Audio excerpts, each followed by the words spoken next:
I remember walking across this yard on what seemed to be a random day, my head down, lost in my own world of issues, like many of you do daily. I'm almost at the center of the yard. I raised my head and Muhammad Ali was walking towards me. Time seemed to slow down as his eyes locked on mine. He's raised his fist into a quintessential guard. I was game to play along with him, to act as if I was a worthy opponent. What an honor to be challenged by the GOAT, the greatest of all time, for a brief moment. His face was as serious as if I were Frazier in the Thriller in Manila. His movements were flashes of a past greater than I can imagine. His security let the joke play along for a second before they ushered him away, and I walked away floating like a butterfly. I walked away amused at him, amused at myself, amused at life for this moment that almost no one would ever believe. I walked away light, ready to take on the world. In my first New York audition for a professional play, I landed the lead role. From that play, I got my first agent. From that agent, I got an on-screen audition. It was a soap opera. I scored that role too.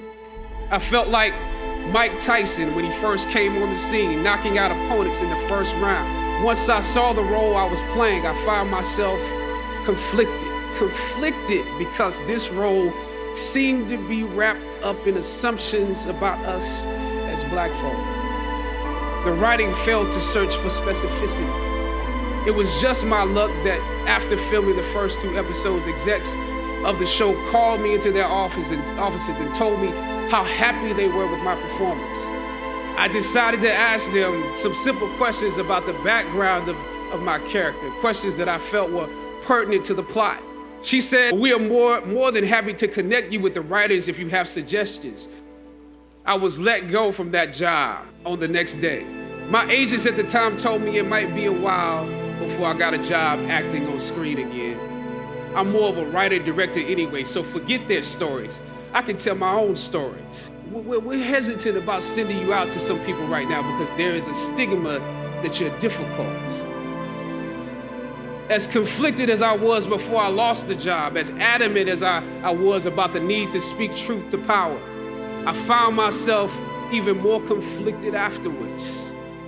I stand here today knowing that my Howard University education prepared me to play Jackie Robinson, James Brown, Thurgood Marshall, and T'Challa. But what do you do when the principles and standards that were instilled in you here at Howard close the doors in front of you? Sometimes you need to get knocked down before you can really figure out what your fight is and how you need to fight it. Finally, I thought of Ali in the middle of the yard. In his elder years, drawing from his victories and his losses. At that moment, I realized something new about the greatness of Ali and how he carried his crown. I realized that he was transferring something to me on that day. He was transferring the spirit of the fighter in me. He was transferring the spirit of the fighter to me. He was transferring the spirit of the fighter to me. Sometimes you need to feel the pain and sting of defeat to activate the real passion and purpose. When you have reached the hilltop and you are deciding on next jobs, next steps, careers, further education, you would rather find purpose than a job or a career. Purpose crosses disciplines. Purpose is an essential element of you. It is the reason you are on the planet at this particular time in history.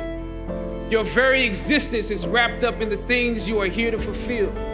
Whatever you choose for a career path, remember the struggles along the way are only meant to shape you for your purpose. When I dare to challenge the system that would relegate us to victims and stereotypes with no clear historical backgrounds, no hopes or talents, when I question that method of portrayal, a different path opened up for me. The path to my destiny. I don't know what your future is, but if you're willing to take the harder way, the more complicated one, the one with more failures at first than successes, the one that has ultimately proven to have more meaning, more victory, more glory, then you will not regret it. As you commit to your past, press on with pride and press on with purpose. This legacy is not wrapped up in the money that you will make, but the challenges that you choose to confront.